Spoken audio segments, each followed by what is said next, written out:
कहते हैं हुक्मे अंदर सबको बाहर हुक्म ना कोई, नानक हुक्मे जय बुझे ता होमे कहे ना। बीजेपी से मेरे को कोई घृणा या कोई दुश्मनी नहीं है, बट हम किसी मतभेद में नहीं आना। आम आदमी कहाँ है, वो तो खास है। सही, आम आदमी ने 10 साल में पूरा उनको मौका मिला था अपने आप को प्रूव करने का, तो उन्होंने वो चीज को प्रूव भी नहीं। सरेआम मुफ्त की रेवड़ियां बांट रहे हो, लोगों को झांसा दे रहे हो, बेचारी मासूम जनता के इमोशंस के साथ खेल रहे हो, विक्टिम कार्ड प्ले करते हो तुम हर बारी चुनाव जीतने के लिए। कहा जाता है, गुरबानी कहती है, शस्त्र के अधीन है हम, राज बिना नहीं धर्म चले है, धर्म बिना सब दले मले है। दोस्तों नमस्कार।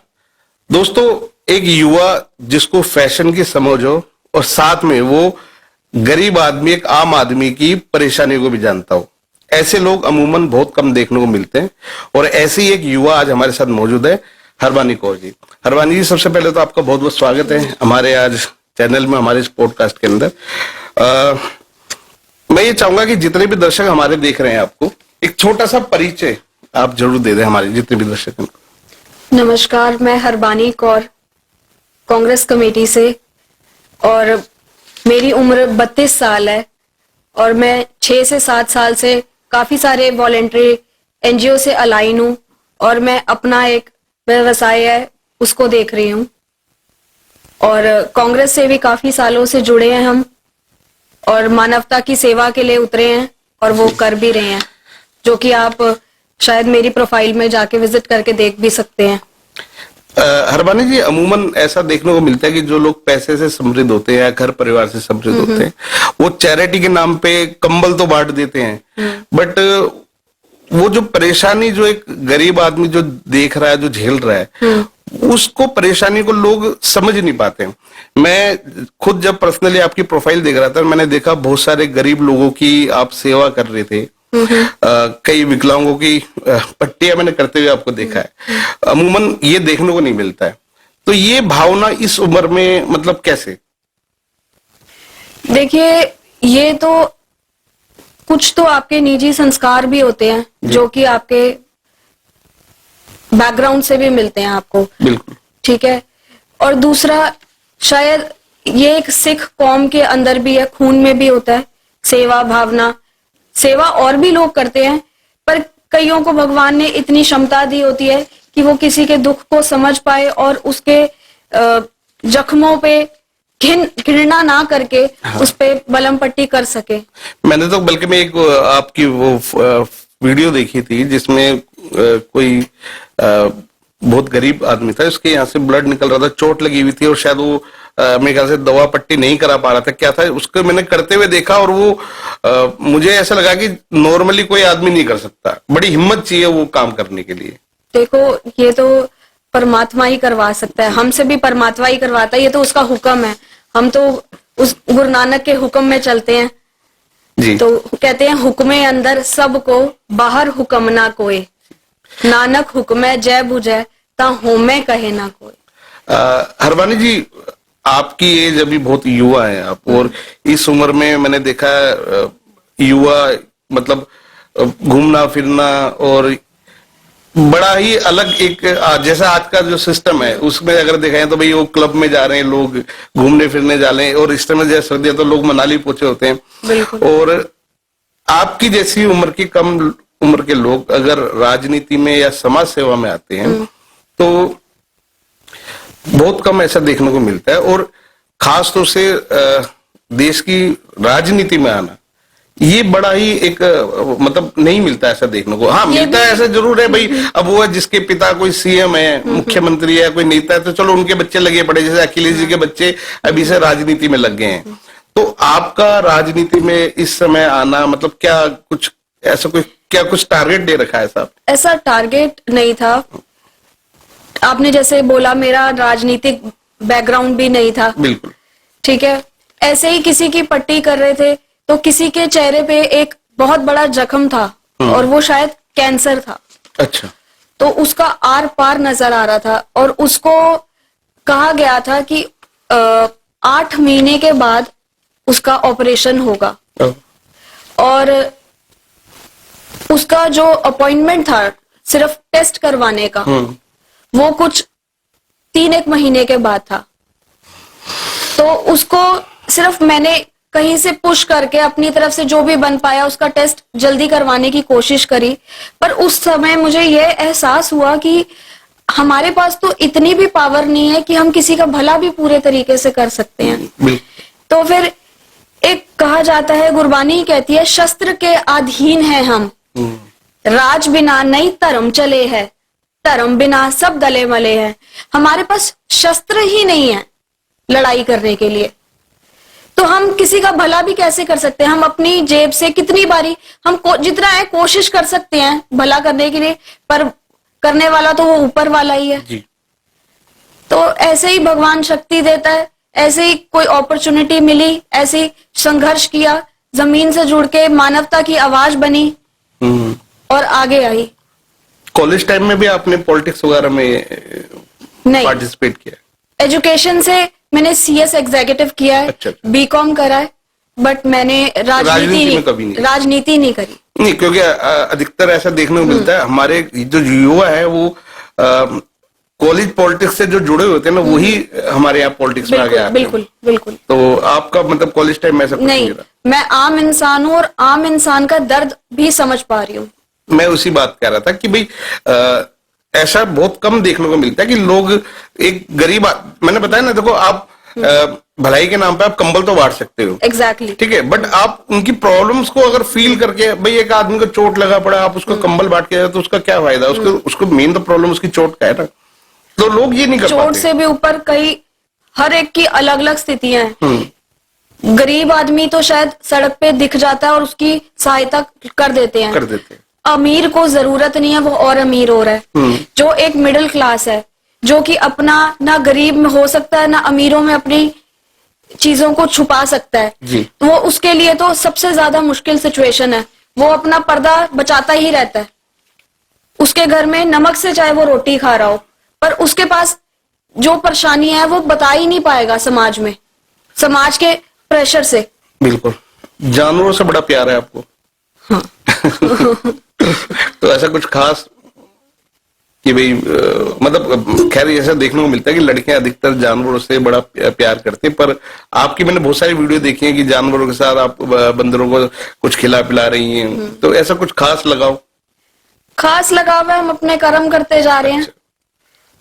अब मतलब कर्म को आप मानती हैं कि भाई कर्मा जो है वो कहीं ना कहीं आदमी की लाइफ को इफेक्ट करता है? बिल्कुल मानते हैं। अच्छा, पॉलिटिक्स में आप राजनीति में हैं अभी दिल्ली की, तो कांग्रेस ही क्यों ज्वाइन किया आप? मुझे कांग्रेस आज के टाइम में तो लोग आम आदमी पार्टी में भाग रहे हैं, ठीक है, या बीजेपी में भाग रहे हैं, कांग्रेस में क्यों गए आप? कांग्रेस ने मुझे अपफ्रंट अप्रोच दिया सबसे पहले, और मैंने लवली जी के नेतृत्व में ज्वाइन किया था। उस टाइम पे जो भी उनका निजी मामला रहा वो तो देखो हर आदमी की अपनी अपनी वो मानसिकता है, अपनी सोच है कि वो क्या समझता है, ठीक। उसके बाद कांग्रेस की आइडियोलॉजी के साथ हम चलते रहे। देखो, बीजेपी से मेरे को कोई घृणा या कोई दुश्मनी नहीं है, बट हम किसी मतभेद में नहीं आना चाहते, जाति वाती। हम किसी की पट्टी करते हैं, किसी की सेवा करते हैं, तो हम ये नहीं सोचते कि उसका धर्म क्या है, हम चेहरा उठा के उसका धर्म नहीं देखते। बिल्कुल, मैं भी बल्कि मैं कई बार अक्सर ये बात बोलता हूँ कि राजनेता का काम होता है लोगों की सेवा करना। बिल्कुल। और किसी की धर्म या किसी की जात देख के अगर आप सेवा कर रहे हैं तो फिर वो सेवा कहाँ रहेगी? वो सेवा कहाँ रहेगी? बिल्कुल सही बात है। तो यही था। और बात रहे आम आदमी पार्टी की, तो वो आम तो नहीं है, वो खास पार्टी। वो आम आदमी कहाँ है, वो तो खास है। हाँ। सही कहा आपने, वो बहुत आम नहीं रही। वो भी 50 करोड़ के शीश महल में आम आदमी तो नहीं रह सकता। वो तो बेचारा अंदर जाके वो उसकी चकाचौंध देख के बेचारे को हार्ट अटैक आ जाएगा, जैसे वही है। और आम आदमी ने 10 साल में पूरा उनको मौका मिला था अपने आप को प्रूव करने का, तो उन्होंने वो चीज को प्रूव भी नहीं किया। हरबानी, जैसे आप दिल्ली में रहते हैं, जनकपुर में रहते हैं, आपको ऐसा नहीं लगता कि जो दिल्ली की जनता है, केजरीवाल साहब पिछले 10 साल से उनको लगातार बेवकूफ बना रहे हैं, और मुझे लगता है कि इस बार भी दिल्ली की जनता बेवकूफ बनने जा रही है। देखिए, इन्होंने अब नया भेड़ चाल शुरू हुआ है, 2100 रुपए महिलाओं को। पहली बात तो आप मुझे ये बताइए, दिल्ली में करीबन, शायद मैं गलत भी हो सकती हूँ, 70 लाख महिलाएं होंगी। बिल्कुल, इससे ऊपर ही है, बिल्कुल ऊपर ही होंगी। और 70 लाख को अगर हम 2100 से करें तो तकरीबन 15,000 करोड़ इतना ही बजट होता है। जी। इतना तो पूरी दिल्ली का ही बजट नहीं है। नहीं, बिल्कुल 70,000 करोड़ के आसपास का दिल्ली का बजट तो आता ये है। कहां से देंगे? और देंगे तो इनके पास कौन सी स्ट्रैटेजी है जहां से रिवेन्यू जनरेट हो रहा है? हमें भी तो ये चीज पता चले। जनता को सिर्फ भेड़ चाल से बेवकूफ बनाया जा रहा है और उस चीज का इनके पास कोई जवाब ही नहीं है। मैं यही इसी बात पे आ रहा था कि जब ये सब चीजें दिख रही हैं आज के टाइम में, तो लोग फिर भी क्यों, अभी मैंने देखा कि केजरीवाल साहब के वो जगह जगह कैंप लग रहे हैं जहां औरतें रजिस्ट्रेशन कर रही हैं 2100 रुपए के लिए। ये चीज इम्पॉसिबल है, हो ही नहीं सकती, क्योंकि जब पंजाब में नहीं हुई तो दिल्ली में कैसे? उन्होंने ये जो सेक्शन लगाए हैं, आतिशी जी के अपने मुंह के शब्द के ये हैं कि उन्होंने जो सेक्शन लगाए हैं, कहते हैं जिसकी आमदन 25,000 से ऊपर हो वो नहीं ले सकता, जो टैक्स पेयर हैं वो भी नहीं ले, जो टैक्स पेयर है वो भी नहीं ले सकते, तो फिर इसको ले ही कौन सकता है? बिल्कुल। ये तो जो लोग रह रहे हैं उनके पास तो आधों के पास आधार कार्ड ही नहीं है। आधार कार्ड नहीं है, उनके पास समझ नहीं है, जागरूकता नहीं है। तो तुम सरेआम मुफ्त की रेवड़ियां बांट रहे हो, लोगों को झांसा दे रहे हो, बेचारी मासूम जनता के इमोशंस के साथ खेल रहे हो, विक्टिम कार्ड प्ले करते हो तुम हर बारी चुनाव जीतने के लिए सिर्फ। हो ही रहा है। अभी कल केजरीवाल साहब ने दिल्ली के जो राजेंद्र नगर है, पांडव नगर में, वहां एक घर में गए और उनके साथ उनके जो सांसद है अपना दुर्गेश पाठक जी, हाँ जी, वो भी उनके साथ थे। और दुर्गेश पाठक जी कह रहे हैं कि इस घर के अंदर 24 घंटा पानी आता है, बिना मोटर चलाए पानी चौथी मंजिल तक पहुंचता है और बिल्कुल साफ सुथरा पानी आता है। अच्छा। जबकि मैं ये कहता हूं कि हमने इस बात के लिए चैलेंज भी किया उनको कि वो दिल्ली के किसी भी कॉलोनी में, किसी भी घर के अंदर 24 घंटा पानी दिखा दे, और वो भी ऐसा पानी जिसको लेके डायरेक्ट नल से और पी सके। अच्छा। तो कोई अभी तक उनका कोई जवाब नहीं है हमें। मैं तो सिर्फ अपने क्षेत्र की बात करूंगी, जनकपुरी की अपने घर की बात करूंगी। जैसे कि मैं बिल्कुल बताया आपको, एक नॉर्मल से घर से सिंपल लड़की हूँ, और हम अगर मोटर थोड़ी देर फालतू चल जाएगी ना तो उसमें स्मेल आती है, नाली का पानी बिल्कुल चढ़ जाता है। बिल्कुल। मैं दिल्ली की क्या बात करूं, मैं अगर हम अपने दफ्तर की बात करें, हाँ। हमारे ऑफिस में हम शाम के टाइम तो पानी भर ही नहीं सकते क्योंकि नाले का पानी नहीं भर सकते, नाले का पानी आता है, ठीक है। सुबह भी जो 2 घंटे पानी आता है तो उसमें से शायद 15 या 20 मिनट का एक टाइम ऐसा होता है जिसमें साफ पानी आ जाता है, अदरवाइज नाले का ही पानी आता है।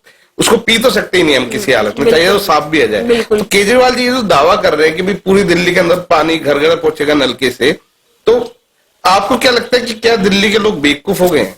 कि 10 साल कम थे इनको अपने आप को प्रूव करने के लिए? मुझे आप ये बताओ। बिल्कुल 10 साल से पानी साफ नहीं आ सकता था कि जो अब चुनाव के टाइम पे पानी साफ आएगा? बिल्कुल। पहले कहा यमुना आज तक साफ नहीं हुई है। यमुना साफ नहीं हुई देख लो आज, मैं कह रहा हूँ कि वो यमुना नहीं है, उसको यमुना नाला बोल सकते हो आप। एग्जैक्टली। तो आप पॉल्यूशन देखें दिल्ली का, मर रहे हैं लोग, सांस नहीं ले पा रहे हैं जी।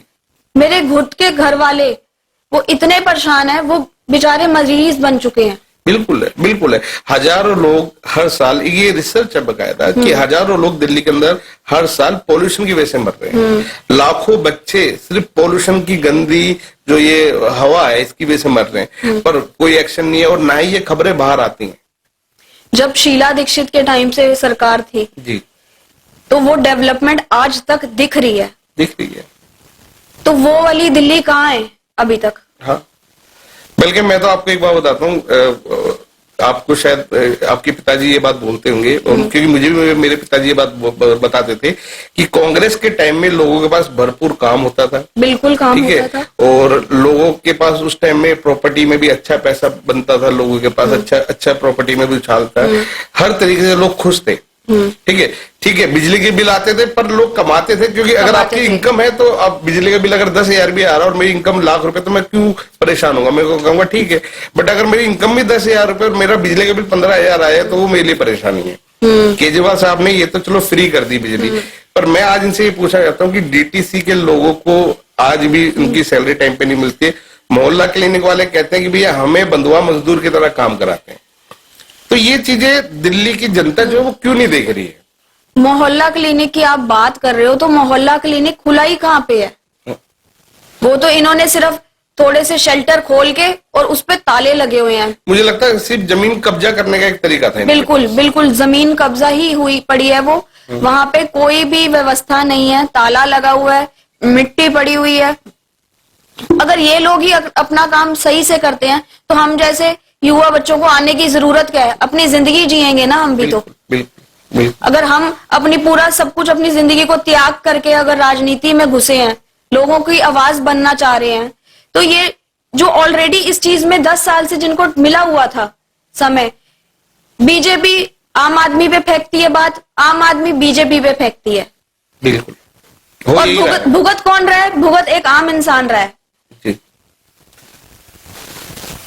राहुल गांधी की जो सोच है या जो उनकी आइडियोलॉजी है उसको लेकर आप क्या सोचती है? आपको क्या लगता है कि अगर दिल्ली के अंदर, वैसे ये तो कंफर्म है कि इस बार आम आदमी पार्टी की सरकार दिल्ली में नहीं आई, ठीक है, कांग्रेस की अगर आती है या कांग्रेस को कुछ सीटें मिलती हैं, या सपोज कीजिए कि आप दिल्ली से यहाँ से जनकपुर से चुनाव लड़ती हैं और अगर आप जीतती हैं, तो आपको क्या लगता है कि राहुल गांधी जी के पास इन सब समस्याओं का कुछ समाधान है? समस्याओं का समाधान जब तक हाथ में पावर नहीं आएगी तब तक नहीं निकल पाता। ये जो एक सच्चाई है, जो एक कड़वा सच है।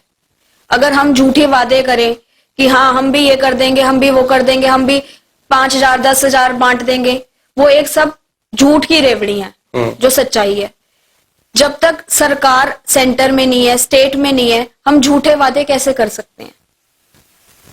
और उसके लिए अगर हम आते हैं पर हमारे पास पावर है, बजट पास होते हैं चीजों के, तो हम अपने क्षेत्र में पूरा काम करके देंगे। इसका वादा मैं करती हूँ आपसे। नहीं, ये बिल्कुल फैक्ट है। और मैं तो अक्सर हमारे दर्शकों को ये बात बोलता भी हूँ कि भैया नेता कुछ भी बोल देते हैं, उसमें कोई दो राय नहीं है। केजरीवाल साहब भी आज के टाइम में जो इतनी रेवड़े बांट रहे हैं, मैं इनसे सिर्फ ये कहता हूँ कि ये लिखित में दें और टाइम बताएं कि भाई इस टाइम के अंदर हम ये चीजें ठीक कर देंगे। नहीं, स्ट्रैटेजी बताएं। हाँ, आज 10 साल हो गए, यमुना का क्या हाल है? कहा थे कि यमुना, अच्छा यमुना छोड़ो, जब ये राजनीति में आए थे कहते थे हम फ्री वाईफाई लगाएंगे पूरी दिल्ली के अंदर। एब्सोल्युटली। 15 लाख 20 लाख कैमरों का इन्होंने कहा था कि भाई हम लगवा देंगे। आज वो कैमरे कहाँ हैं? हरवानी जी, अभी पीछे दिल्ली में कांग्रेस की न्याय यात्रा निकली थी। हाँ जी। और उसमें आपने भी बढ़ चढ़कर हिस्सा लिया था। तो आपको क्या लगता है कि क्या ये जो न्याय यात्रा है ये सच में लोगों को न्याय दिला पाएगी? एब्सोल्युटली। लोगों को घरों से जागरूक किया, न्याय यात्रा ने जोश भरा लोगों के अंदर, और देवेंद्र यादव जी के आने से लोगों को बहुत फर्क पड़ा। उन्होंने लोगों को अंदर से दोबारा से ये पूरा दिखा दिया कि कांग्रेस जिंदा है, कांग्रेस मरी नहीं है। तो ये बहुत अच्छा प्रभाव गया लोगों के मन में, और लोगों ने घर से अप्रिशिएट भी किया, निकले भी और जुड़े भी यात्रा में। जो कि पुराने कांग्रेसी जो घर जिन्होंने सोच लिया था कि अब कांग्रेस का रिवाइवल नहीं है, तो ये एक बहुत अच्छा मैसेज गया कि Congress is still back on the form. बिल्कुल सही बात है। वो दोबारा निकली है और दोबारा उठी है और दोबारा जीतेगी। नहीं, कांग्रेस का पिछले काफी टाइम से ये तो है कि कांग्रेस का एक कद बढ़ा है, इसमें कोई दो राय नहीं है। वो सभी लोग मानते हैं इस बात को। पर दिल्ली जहाँ देश की राजधानी है, जिसमें एक टाइम में कांग्रेस का राज हुआ करता था, आज ये है कि कांग्रेस को 2 4 5 सीटों के लिए भी लड़ाई करनी पड़ रही है। मतलब इसका कारण क्या लगता है आपको कि क्या ऐसी प्रॉब्लम्स है? क्या दिल्ली के अंदर वो समझ रखने वाले ऐसे नेता कांग्रेस के पास नहीं है, या विकास की बातें या विकास के लिए, विकास करने के लिए ऐसे नेता की कमी है अभी दिल्ली में कांग्रेस के पास? ऐसा नहीं है, लीडरशिप की कमी हो कहीं? कांग्रेस अपने आप में सक्षम है, ऐसी कोई बात नहीं है। एक कहावत है ना, कहा जाता है कदी दादे दिया कदी पोते दिया। तो ये तो समय समय की बात है। ठीक है, कांग्रेस ने जितना राज किया शायद और कोई किसी पार्टी ने नहीं करा होगा अभी तक। ये एक रिकॉर्ड कायम करा हुआ है। तो कोई बात नहीं, अब उनको भी मौका दिया है अपने आप को साबित करने का, और दोबारा कांग्रेस के पास ये मौका आएगा। बट आपको नहीं लगता जैसे पहले बीजेपी और कांग्रेस हुआ करती थी, तो दिल्ली में कहीं ना कहीं बीजेपी और कांग्रेस की जो लड़ाई थी आपस में, उसमें केजरीवाल साहब बाजी मार गए। हाँ, ऐसा है, क्योंकि कांग्रेस का पूरा वोट बैंक केजरीवाल जी ने अपने पास कोशिश करी है और उनको झूठा झांसा दिया है, बल्कि एक विक्टिम कार्ड प्ले किया गया है ये, कि लोगों के इमोशंस के साथ खेला गया है। उनको बेचारे जो गरीब जनता है, जो कि स्लम में है, उनको फ्री फ्री फ्री कह के उनको एक झांसा दिया गया है। बहुत बुरा झांसा दिया है, बहुत बुरा झांसा दिया है। हरवानी जी, मैं आपको एक बात बताता हूँ कि दिल्ली की जो जैसे दया बस्ती है, वो बहुत ही भयानक स्लम एरिया है। भयानक इसलिए मैं बोल रहा हूँ कि जब हमने उसके ऊपर बकायदा एक डॉक्यूमेंट्री बनाई थी, जब हम उसी के अंदर गए दया बस्ती के अंदर, तो वहां स्थिति इतनी खराब थी कि आप वहां खड़े नहीं हो सकते 5 मिनट, ठीक है। घरों के बीचों बीच वहां पर गंदगी का ढेर था, मतलब आप सांस नहीं ले सकते। ऐसी स्थिति में वहां लोग रह रहे हैं, वहां पानी नहीं है, सड़कें नहीं है, ठीक है, और खुलेआम गुंडागर्दी है वहां पे। दिन में भी अगर कोई आदमी चले जाए तो उसको लूट लेते हैं। दिल्ली के बीचों बीच वो झोपड़पट्टी है और इतनी बुरी हालत है वहां की। जब हम लोग गए थे तो ऑन कैमरा के लोग रो पड़े थे। ऐसे एरियो को, जबकि हमारे यहाँ एक केजरीवाल साहब नारा भी देते हैं, झुग्गी झोपड़ी हटा देंगे, बिल्कुल स्लम एरिया खत्म कर देंगे। आज भी दिल्ली के अंदर ऐसी स्थिति है। तो आपको नहीं लगता कि दिल्ली के जो वाकई में जो गरीब लोग हैं, उनके साथ केजरीवाल साहब कितना बड़ा धोखा कर रहे हैं? बिल्कुल बिल्कुल कर रहे हैं। कोई भी नया, आपने 10 सालों में एक भी नया अस्पताल देखा है? नहीं देखा। कोई नया ऐसा फ्लाईओवर देखा है जो बना हो? बिल्कुल। कोई नई डेवलपमेंट ही नहीं देखी हमने। पुराना तो छोड़ो, कोई नया कुछ भी नहीं देखा। सिर्फ बिजली और पानी पे खेलते हैं, और वो भी नहीं है। मैं अगर अपने ज्यादा दूर ना जाऊं, मैं अपने ही घर की बात करूं, तो मेरा घर का बिजली का बिल भी 15-20 हजार से कम नहीं आ पाता। हरवानी जी, मेरे घर का पानी का बिल अभी पिछले महीने 25,000 रुपए का है। देखिए मैं बिल दिखा सकता हूँ बकायदा। तो ये स्थिति है। तो पानी फ्री किसके लिए मुझे पता ही नहीं है, क्योंकि जिन लोगों को ये बोलते हैं कि भाई हम पानी फ्री देंगे, उन तक तो पानी पहुंचता ही नहीं है। आज भी दिल्ली के अंदर टैंकर माफिया है। बिल्कुल बिल्कुल।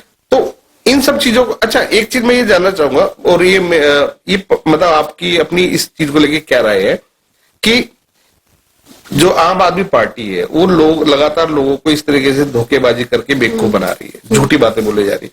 तो आपको नहीं लगता कि कहीं ना कहीं कांग्रेस का इन चीजों को विरोध करना चाहिए और कड़ा विरोध करना चाहिए? वो चीजें नहीं दिख पा रही है आजकल। ऐसा नहीं है, कई बारी प्रदर्शन बहुत चीजों के हुए भी हैं, पर कई चीजें ऐसी हैं, कई बारी मीडिया ही उसको फ्लैश नहीं कर पाती किसी दबाव के कारण, हमें ऐसा लगता है। कई चीजें रोक लेती हैं हमें आगे बढ़ने से, और हम अपनी तरफ से पूरी कोशिश कर रहे हैं कि ये न्याय यात्रा ही पूरा एक एग्जाम्पल है इस चीज का, कि हमने दुनिया को न्याय लेने का एक प्रण लिया, संकल्प लिया है। ठीक है। तो हम उतरे हैं सड़क पे, काम कर रहे हैं लोगों के लिए, और जागरूकता, हम लोगों को एजुकेट कर रहे हैं आज की डेट में कि आपके साथ क्या गलत हुआ है। और जो अभी जैसे लेटेस्ट ही 2100 रुपए वाली बात है, वो तो पूरा सरासर धोखा है जनता के साथ। बट ये बात लोगों को समझ तो आ नहीं रही है, क्योंकि अगर समझ आ रही होती तो लोग बाग क्यों उसके पास जाकर रजिस्ट्रेशन करा रहे हैं? अगर रजिस्ट्रेशन लोग, अगर महिलाएं करा रही हैं, तो कहीं ना कहीं उनके दिमाग में ये तो चल रहा है कि हो सकता है कि केजरीवाल जीत जाए तो हमें 2100 रुपए महीना मिलेंगे। जनता बहुत मासूम है, उनको भड़काना, बलगलाना बहुत आसान है, और वो अपने आज की डेट में वो दोबारा उस चप्पल पे आ गए हैं जिससे वो शुरू हुए थे। शीश महल में रहने के बाद भी दोबारा वो चप्पल और उसी मफलर में वापस दिख जाएंगे। जबकि लोगों को ये समझ में आता है कि एक मुख्यमंत्री की इतनी तनख्वाह होती है कि वो अच्छे से जूते पहन सके। बिल्कुल।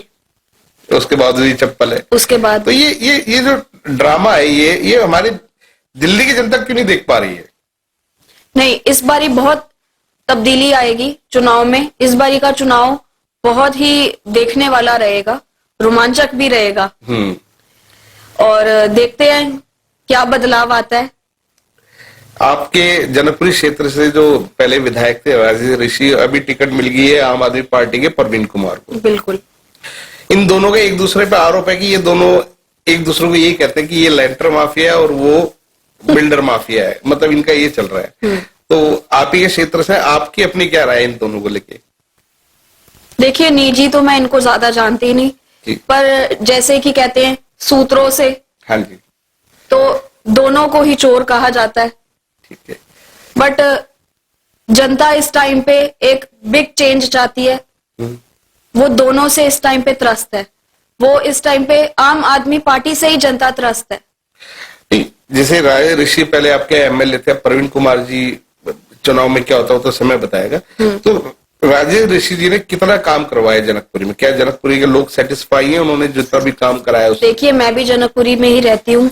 मेरा जन्म पलन जनकपुरी का ही है, और मैंने उनकी शायद ही शक्ल मैंने पहली बार देखी थी, वो भी कुछ दिनों पहले किसी नगर कीर्तन में। अच्छा, मैंने तो 2 बार के विधायक है, मैं तो 10 साल मैंने 10 साल से उनकी अपने क्षेत्र में, तो अपने मोहल्ले में तक मैंने उनकी शक्ल नहीं देखी। अच्छा ये बड़ी हैरानी की बात है कि मतलब 10 साल से आपने अपने क्षेत्र के विधायक को नहीं देखा। ठीक है। फिट रहने के लिए क्या करते हैं आप? ये अलग सवाल है, क्योंकि राजनीति से फिटनेस का, क्योंकि हमने आपकी कई सारे वीडियो देखे जिसमें आप जिम में और पार्क वगैरह। हाँ। तो क्योंकि दिल्ली के जैसे हालात हैं, इस हालात में आदमी को फिट रहना बहुत जरूरी है। प्रायरली मैं किक बॉक्सिंग करती थी, gymming, walk and power yoga. तो घर में राजनीति में कोई, मतलब परिवार में कोई ऐसा व्यक्ति जो राजनीति में हो? नहीं। फादर साहब भी नहीं? तो घर वाले बोलते नहीं है भाई, क्योंकि महिलाओं का राजनीति में जाना वो थोड़ा सा लोगों को अजीब सा लगता है। हाँ जी। तो कभी घर वालों का कोई प्रेशर इस चीजों को लेके? इनिशियली रहा था प्रेशर, ऐसा नहीं है प्रेशर नहीं होता। एक अपना कोई जवान बच्चा, क्योंकि राजनीति को कहा जाता है कि वो एक बहुत बड़ी गंदी चीज है, उसको अच्छा नहीं माना जाता। तो नेता ये बात बोलते हैं कि राजनीति एक दलदल है। हाँ, दलदल है। तो हर कोई माँ बाप डरता है अपने बच्चे को भेजने से। तो इनिशियली उनको भी ऐसा था, बट वही है कि एक सिंगड़ी हूं मैं, कहते 1.25 लाख होता है एक सिंह, तो हमें इस चीज का डर नहीं है। पर हरबानी, एक बात ये भी कही जाती है कि राजनीति एक ऐसा व्यवसाय है, क्योंकि अब इसमें वो चीज तो रह ही नहीं गई कि आपको किसी सेवा भाव के लिए आप राजनीति में जा रहे हैं। अब ये एक ऐसा बिजनेस बन गया जिसमें लोग कहते हैं कि अगर आप अच्छे पोस्ट पे पहुंच जाओ, एमएलए बन जाओ, तो आप इतने पैसे कमा ले तो 5 साल में कि आपकी 5 पुश्तें बैठ के खा सकते।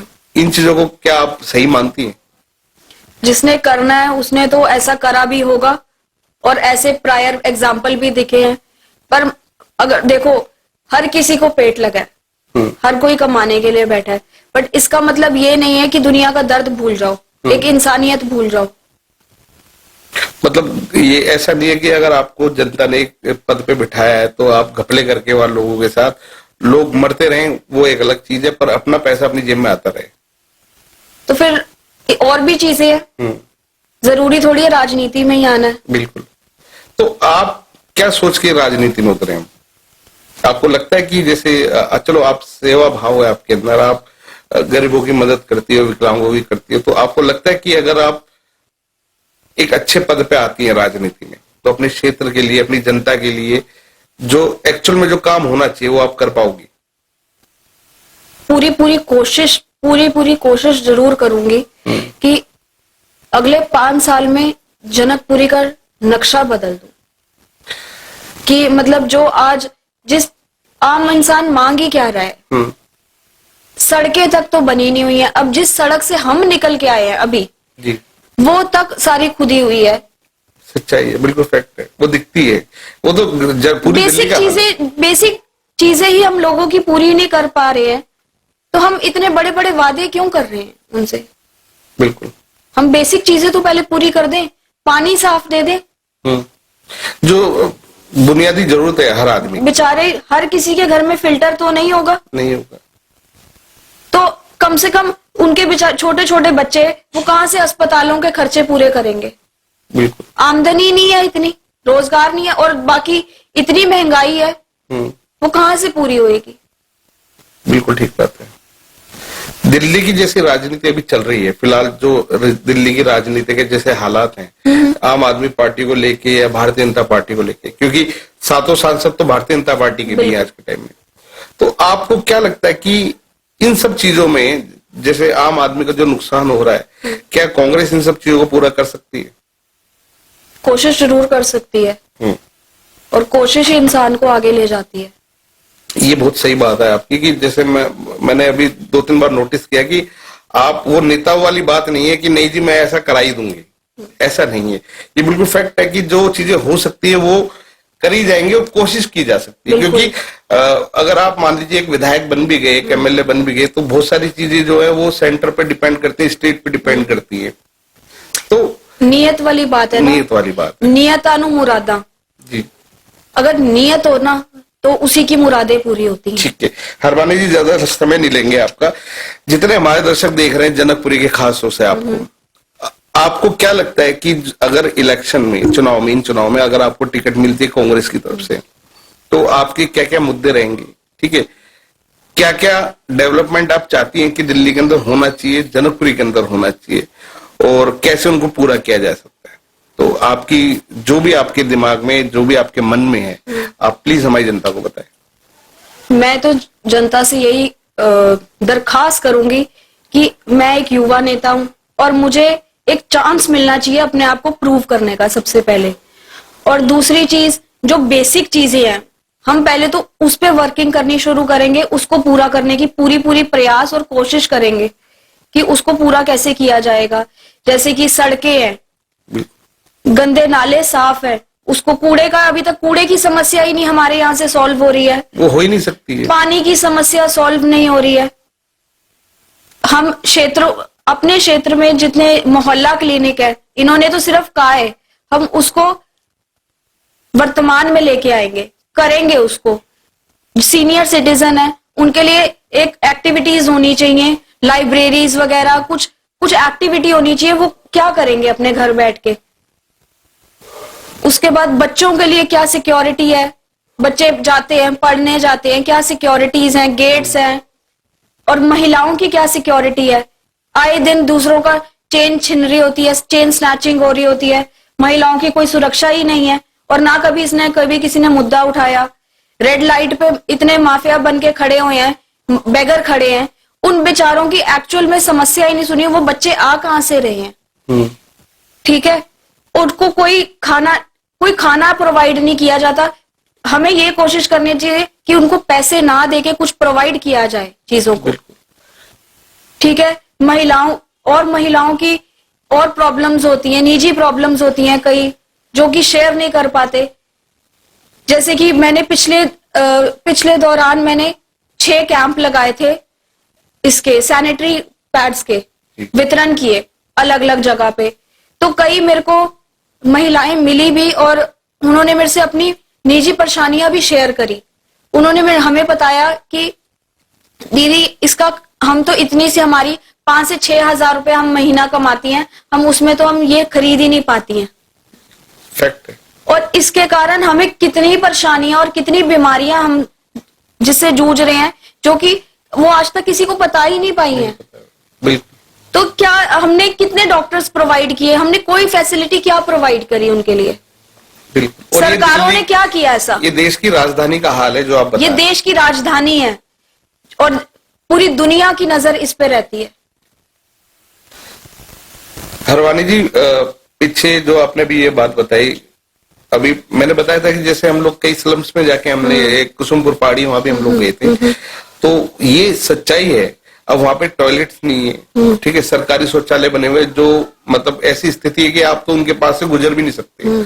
अब ऐसे में वहां महिलाएं वहीं जा रही है बाथरूम के लिए, मेडिकल सुविधा वहां नहीं है, बिल्कुल भी नहीं। अब मैं ये कहता हूँ कि देश की राजधानी है, और मेरे को ये लगता है कि ये खाली ऐसा नहीं है कि मैं आम आदमी पार्टी के लिए कह रहा हूँ, मैं बीजेपी के लिए भी बात बोलता हूँ, कांग्रेस के लिए भी बात बोलता हूँ कि देश की राजधानी का अगर ऐसा हाल है तो हमारे जो गांव देहात हैं, जो मतलब दूर दराज में है, उनका क्या हालत होता होगा, आप सोच के देखिए।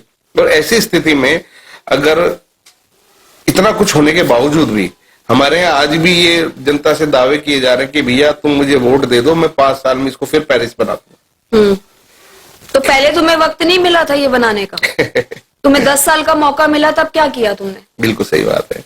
तो हरबानी जी हम तो कांग्रेस की उस आइडियोलॉजी से जुड़े हैं, कहते हैं कि सख्त जुबाना वाले नहीं देंदे नुकसान, तू बच उना तो बुलिया जेड़े चुक चुक करन सलाम। ठीक बात है, बिल्कुल ठीक बात है। आपकी इतनी कम उम्र में आपको ये इतना कुछ ज्ञान है, मैं तो यही सोच के बड़ा हैरान हूं। और सही बात बताऊं तो देखो, युवाओं से बात करके ये तो आज मुझे पहली बार ऐसा लगा है कि भाई आपके अंदर वो चीज नहीं है कि नहीं मुझे नेता बनना है। आपके अंदर वो जो भाव है कि भाई सेवा भाव है, ये भाव नेताओं में नहीं है। और मुझे लगता है कि अगर ये भाव हर एक नेता में आ जाए तो शायद किसी को वोट मांगने की जरूरत नहीं पड़ेगी। बिल्कुल। खैर, अब आने वाले चुनाव को कैसे देखते हैं आप? देखिए, अपने क्षेत्र में पूरी हम लोगों से तो यही अपील करेंगे कि एक नया नेता, कोई एक नया चेंज आने चाह रहा है आपके क्षेत्र में, उसको सपोर्ट करें, एक नए चेहरे को सपोर्ट करें कि वो क्या, उसको मौका दें कि वो क्या कर सकता है। आपने देखिए, जो हमारा इसी क्षेत्र का प्रत्याशी जिनको टिकट मिल चुकी है अभी, और बीजेपी की शायद अभी अनाउंस हो जाएगी, तो वो भी एक सिटिंग काउंसलर थे। तो उन्होंने भी ऐसी क्या डेवलपमेंट करी है? उनको भी तो मौका मिल चुका है ना, ऐसा तो नहीं है कि वो मौका नहीं था उनके पास। वो भी सिटिंग काउंसलर रहे हैं। और हमारे ऋषि जी भी हैं, वो भी 10 साल से विधायक थे। तो उनको भी मौका मिला था। तो अब वो शायद एक दूसरे पे कह रहे हैं कि हमें दोबारा मौका दें, हम करके दिखाएंगे। तो पहले क्यों नहीं करा? हाँ, ये पहले क्या प्रॉब्लम थी, और जो पहले प्रॉब्लम थी वो क्या अब दोबारा नहीं आएगी? बिल्कुल। ये हर बार ये कहते हैं कि भैया बीजेपी हमें काम नहीं करने देती। तो बीजेपी ने अगर 10 साल काम नहीं करने दिया, अगले साल, अगले 5 साल क्या वो काम करने देगी इनको? और आपने अब बैठ के बोल रहे हैं, तो उस टाइम पे क्यों नहीं बोल रहे थे कि भ्रष्ट सरकार है हमारी? आज की डेट में बोल रहे हैं आप, सरकारों में जा जाके दर पे खड़े हैं, कभी किसी कांग्रेस के दर पे खड़े हो रहे हैं, कभी आप बीजेपी के दर पे खड़े हैं। आप पहले क्यों नहीं बोल रहे थे ये बातें कि भ्रष्ट सरकार है हमारी? बिल्कुल ठीक बात है। हरबानी जी, आज की जो हमारी बातचीत रही, कैसा आपका एक्सपीरियंस रहा? इस कैमरे में देख के एक बार बता दें, और बस फिलहाल अपना एक्सपीरियंस बता दें। और जाते जाते जितने आपके लोग आपको पसंद करते हैं, आपको फॉलो करते हैं, उनको ये जरूर बोल देना कि भैया चैनल को सब्सक्राइब करना है। बिल्कुल। मुझे धर्म जी की साथ जो भी हमारी कन्वर्सेशन हुई, बहुत ही रोमांचक रही। और मैं आपको यही अपील करूंगी, इनके चैनल को सब्सक्राइब करिए और इनको भी बहुत ही बुलंदियों तक लेके जाइए। तो दोस्तों, ये थे हरबानी जी हमारे साथ। और दिल्ली में चुनावी बिगुल बच चुका है, तमाम नेता अपनी अपनी रेवड़ियां लेके आ रहे हैं। हरबानी जी से बात करके आज ये तो मुझे अच्छा लगा कि इनका मोटिव वो नहीं है कि लोगों को फ्री की रेवड़ी बांटी जाए। हाँ, सेवा भाव है, और ये सेवा भाव अगर हर नेता के अंदर आया तो मुझे लगता है कि शायद देश में सच में विकास हो जाए। अब ये अलग बात है कि हरबानी जी के अंदर ये सेवा भाव कब तक रहता है, वो आगे आने वाला समय बताएगा। बाकी हमारी शुभकामनाएं आपके साथ हैं, और चाहेंगे कि जितनी गर्मजोशी के साथ आपने आज हमारे साथ बातचीत करी है, इसी गर्मजोशी के साथ आप देश का विकास करें, देश के लिए सेवा करें। तो खैर, हम कोशिश करेंगे जब आपको टिकट मिलेगी तो हम लोग दोबारा फिर इस पर चर्चा करेंगे। और आज के लिए इतना ही। और मुझे उम्मीद है कि हमसे बातचीत करके आपको अच्छा लगा। बहुत अच्छा लगा। थैंक यू, धन्यवाद।